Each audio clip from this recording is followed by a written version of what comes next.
तो अब मैं आ जाता हूँ, डिस्टेंस हो गया था, डिस्प्लेसमेंट हो गया था, अब ये मेरा हो गया था डिस्टेंस, ये मेरा हो गया था डिस्प्लेसमेंट। गौर से देखो भाई, मैं क्यों लिख रहा हूं जो चीज हो गया, मैं यहां से ही कनेक्शन जोड़ूंगा। डिस्टेंस जब हो गया, मेरा नेक्स्ट आ गया स्पीड। डिस्प्लेसमेंट जब हो गया, नेक्स्ट आ जाएगा मेरा वेलोसिटी।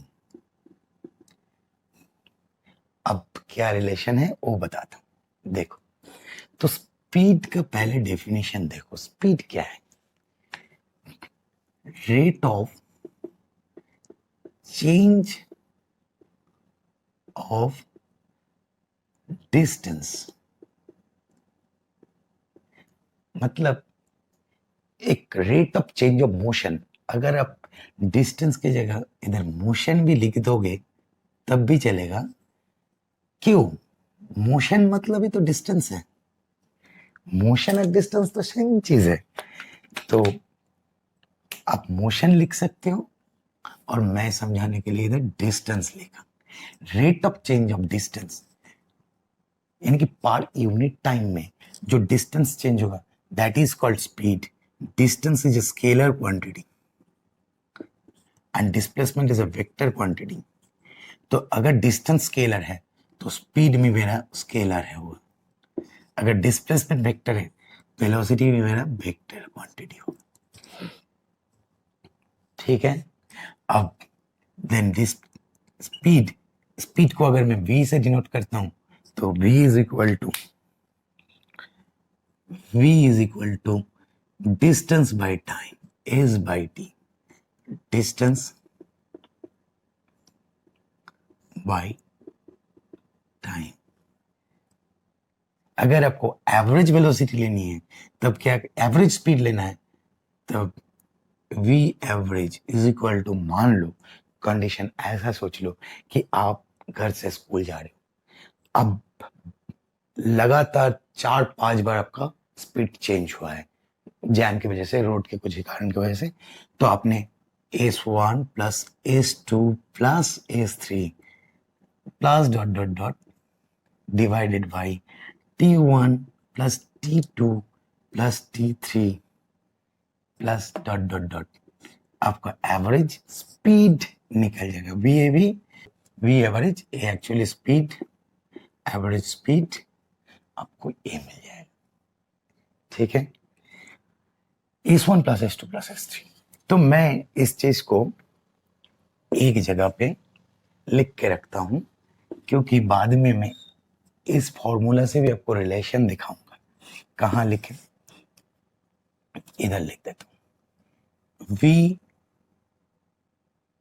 मतलब speed, speed is equal to s by t। ठीक है, मुझे एक फॉर्मूला मिल गया, speed is equal to s by T, distance by time. अब मैं आ जाता हूं, ये तो मैंने लिखा था कि एक वेक्टर क्वांटिटी है और ए भी एक वेक्टर क्वांटिटी हो जाएगा। इसको कैसे डिफाइन करेंगे? ए क्या किया था, rate of change of distance और rate of change of motion. इसमें क्या करेंगे, डिस्टेंस की जगह जस्ट डिस्प्लेसमेंट डाल देंगे। Rate of change of displacement is called velocity. तो rate of change of displacement, आपका डिस्प्लेसमेंट का change, then v is equal to, ये थोड़ा अलग है, एक इस टाइप का है, ये भी मैं इधर फॉर्मूला लिख के दिखाऊंगा। v, अगर आपको वेलोसिटी का एवरेज लेना है, a V, a velocity average, a V मतलब एवरेज, ए वी एवरेज, और इधर मैंने जो स्टेट फॉर्मूला है v is equal to S by T वो लिखा हूं, speed equal to S by T. Velocity v average is equal to क्या है कि आपका अगर इनिशियल वेलोसिटी था, इनिशियल ऐसे लिखता हूं, इनिशियल वेलोसिटी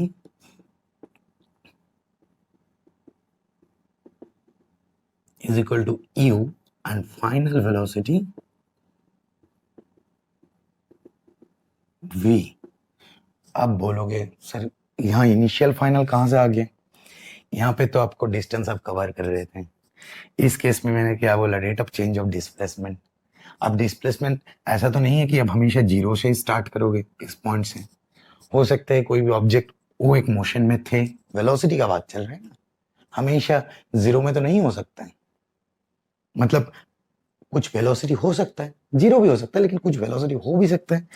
तो मान लो कोई ऑब्जेक्ट का वेलोसिटी पहले था, इनिशियली था v, और फाइनल वेलोसिटी जो आया v, ये ऑब्जेक्ट इनका इनिशियल वेलोसिटी था u, जीरो कोई और जगह पे था, इधर मान लो जीरो था, यहां से कुछ वेलोसिटी ले लिया था, लेके ए इनिशियल वेलोसिटी हो गया था ए इनिशियल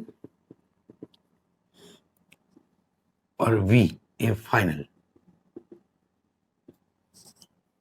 तो rate of change of displacement के टाइम पे मैं जब एवरेज वेलोसिटी करूंगा, ये actually rate of change of displacement करोगे तो velocity v equal to S by T आएगा, लेकिन एवरेज के टाइम पे v u plus v by two. इसमें तो डिस्प्लेसमेंट जो एस बाई टी जो सेम था, इसमें कोई चेंजेस नहीं होगा। v is equal to S by T, सिर्फ एस का एक डायरेक्शन रहेगा। तो इसमें मैं दो फॉर्मूला मिला मुझे, v is equal to S by T, ये जो है एस डिस्प्लेसमेंट है, इधर जैसे था ये डिस्टेंस था, ये डिस्प्लेसमेंट है, लिख ही देता हूं एक बार, डिस्टेंस था, ये डिस्प्लेसमेंट है, इसके साथ डायरेक्शन होगा, और v average is equal to बाद में काम पे आएगा, इसलिए मैंने ये दिखाया v plus you by two और u plus v by to, कुछ भी लिख सकते हो। ये दो मुझे मिल गए। अब यूनिफॉर्म के केस में मेरा यहां तक आके खत्म हो जाता है। देखो यूनिफॉर्म का केस, यूनिफॉर्म मतलब क्या है? यूनिफॉर्म मतलब इक्वल टाइम में इक्वल डिस्टेंस कवर कर रहे हैं, मतलब वेलोसिटी का कोई स्टोरी नहीं है। तो ये जो फॉर्मूला है speed is equal to S by T, speed is equal to S by T, इसके आगे ए जाएगा ही नहीं, यहाँ पे ये खत्म। लेकिन वेलोसिटी के केस में यूनिफॉर्म वेलोसिटी है तो आपका v is equal to S by T पे काम चल जाएगा। ये अगर यूनिफॉर्म वेलोसिटी है, यूनिफॉर्म का केस है, तो इससे आपका हो जाएगा। लेकिन अगर यूनिफॉर्म नहीं है तब जाके आपको एवरेज निकालनी पड़ेगी। ये है नॉन यूनिफॉर्म का केस।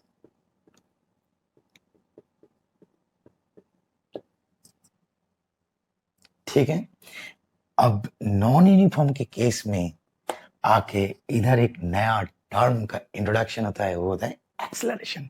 चलो तो हम वहां पे चलते, आ जाता हूं एक्सेलरेशन में। मैं कहां से कर रहा था? वेलोसिटी से।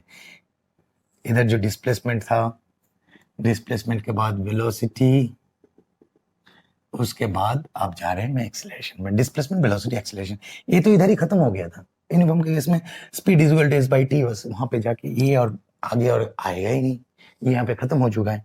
अब सिर्फ यही केस लेके हम लोग आगे बढ़ेंगे। एवी वेक्टर, एवी वेक्टर क्वांटिटी, एवी वेक्टर क्वांटिटी। अब एक्सेलरेशन का डेफिनेशन लिखते हैं, rate of change of velocity time rate of change, rate of change of velocity is called acceleration. क्या है? मैंने जो पहले बताया, ऑब्जेक्ट ए है, इस ऑब्जेक्ट का velocity u, initial velocity, object का velocity v, final velocity. Object यहां से यहां पहुंचने के लिए टाइम लिया t, then time rate of change of velocity, time rate of change, rate of change मतलब टाइम के साथ ही होता है। देन एक्सेलरेशन को a से डिनोट करते हैं, a is equal to v minus u final minus initial by t। ये आ गया मेरा एक्सेलरेशन का डेफिनेशन। तो इस चीज को मैंने यहां पे लिख लेता हूं, a is equal to v minus U by t। भाई मैं सारे फॉर्मूला को बाद में फिर दोबारा एक साथ एक जगह पे दिखाऊंगा सामारी बना के। तो इधर से आपको क्या आ जाएगा, यहां से हम जाएंगे काइनेमेटिक्स की तरफ। इस जगह से आपको काइनेमेटिक्स का 3 इक्वेशन आ जाएगा, जो मेन 3 इक्वेशन के ऊपर हमें न्यूमेरिकल ग्राफिकल रिप्रेजेंटेशन सब कुछ करना पड़ेगा। ग्राफिकल रिप्रेजेंट ग्राफ से उस 3 फॉर्मूला को प्रूव करना पड़ेगा, और इस मैथमेटिकल एक्सप्रेशन से भी उसको मैं प्रूव करके आपको दिखाऊंगा। जैसे और एक टर्म नया इंट्रोडक्शन हो रहा है, रिटार्डेशन। इसके बारे में बता देता हूँ। रिटार्डेशन क्या है सर? कुछ नहीं है, जो आपका एक्सेलरेशन था, एक्सेलरेशन यही है कि आप वेलोसिटी इंक्रीज कर रहे हो।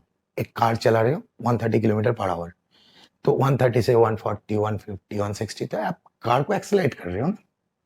100 किलोमीटर पर आवर से बढ़ा रहे हो, 100 से 110, 120, 125, तो बढ़ा रहे हो। तो जब वेलोसिटी के डायरेक्शन में होता है, मतलब वो वेलोसिटी बढ़ा रहे हो तो उसी डायरेक्शन में बढ़ रहे हैं, तब उसको हम बोलते हैं एक्सेलरेशन। अब कार में आप ब्रेक कर रहे हो, 110 किलोमीटर पर आवर में चल रहा था, आप ब्रेक करके 90, 80, 70 घटा रहे हो स्पीड, तो क्या होगा? अगर वेलोसिटी के ऑपोजिट डायरेक्शन में, जब वेलोसिटी का ऑपोजिट होता है, वेलोसिटी के ऑपोजिट में एक्सीलरेशन होता है, तब उसको हम कहते हैं रिटार्डेशन। बाकी यूनिट सब सेम रहेगा। तो यूनिट में एक बार जब यहां तक बता दिया, सारी चीजों का यूनिट बता देता हूँ। यूनिट यहाँ पे ही बता देता हूँ, तब इजी रहेगा। सबसे पहले स्पीड, डिस्टेंस से शुरू करता हूँ। डिस्टेंस इज इक्वल टू, ऐसा यूनिट में आ जाओ, मीटर। ठीक है। डिस्प्लेसमेंट ऑब्वियसली मीटर ही होगा, मैग्नीट्यूड पार्ट जब लोगे और बाकी दो डायरेक्शन जोड़ोगे। अब स्पीड से मैंने क्या आया था, डिस्टेंस से क्या आया था, स्पीड।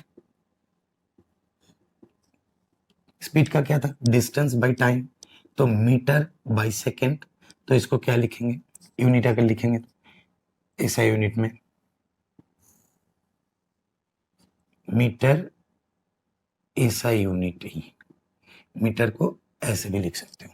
स्पीड का मीटर पर सेकेंड, ऐसा यूनिट में। अब डिस्प्लेसमेंट मीटर ये है, ऐसा यूनिट में। वेलोसिटी आ जाएगा displacement by time, metre by second, तो मीटर पर सेकेंड से सेम आ रहे हैं। डिस्टेंस का भी, स्पीड का भी जो है, वेलोसिटी का भी वही है। अब acceleration, acceleration is equal to क्या है, वेलोसिटी मतलब time rate of change of velocity by time. तो चेंज ऑफ वेलोसिटी क्या था, metre per second by second, तो सेकेंड को ऊपर ले जाओ, एसआई में ये आ गया। रिटार्डेशन सेम है, वो वेलोसिटी का ऑपोजिट डायरेक्शन में हो रहा था, मतलब नेगेटिव आ सकता है आपको, तब आप रिटार्डेशन बोलोगे। इसको आप ए से, ए भी रिटार्डेशन ए से डिनोट करो, बट ये माइनस ए होगा, माइनस ए कर देता हूँ। ये भी क्या, वेलोसिटी बाय टाइम, तो metre per second by second, metre per second square, ऐसा यूनिट में। तो मेरा ए यूनिट आ गया। देखो कितना इजीली सब कनेक्टेड है। अगर सीजीएस यूनिट लेते हो कोई भी जगह पे, तो जस्ट सेंटीमीटर, सेंटीमीटर पर सेकेंड। स्पीड और वेलोसिटी के केस में और एक्सेलरेशन रिटार्डेशन हो जाएगा सेंटीमीटर पर सेकेंड स्क्वायर। मेरा सारी यूनिट के बारे में बता दिया। देख लेना वीडियो को थोड़ा आगे पीछे करके, जैसे मर्जी देख लो।